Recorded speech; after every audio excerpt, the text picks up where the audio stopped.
So perhaps I need to further explain what Darren's Law is.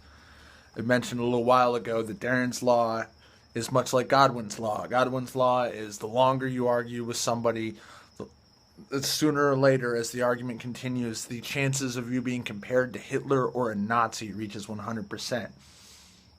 And Darren's Law is when you argue with somebody in the comments section in YouTube or Google Plus or pretty much anywhere in social media, the longer you disagree with your opponent, the higher the chances of you being accused of an ad-hominem fallacy reaches 100%.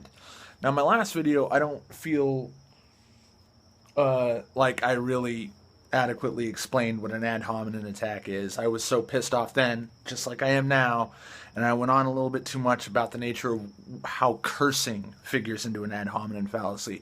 So let me make this perfectly clear. If I say you're stupid, that's actually not an ad hominem fallacy. If I say you're wrong because you're stupid, that's an ad hominem fallacy. If I call you a retard, that's just an insult. If I say you can't possibly be right, or your opinion can't possibly be valid, or you could have absolutely no knowledge or expertise on this issue because you're an idiot, you by default have nothing to say here, that's an ad hominem fallacy.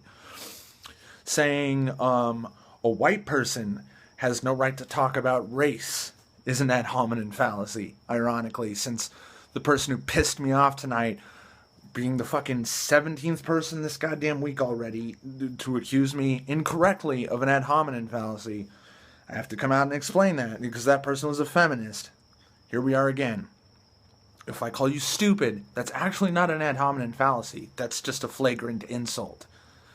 If I say you're wrong because you're stupid, or your argument's invalid because you're stupid, or you have nothing to say, or if I attempt to discredit your opinion or your argument on the express position that you were stupid, that's an ad hominem fallacy. And what's hilarious is very often the people who are so quick to think that that's their trump card, that's their ace in the hole, the ad hominem fallacy, are the same kind of people like feminists who open up an argument about feminism with, oh, you must be an anti-feminist because you can't get laid.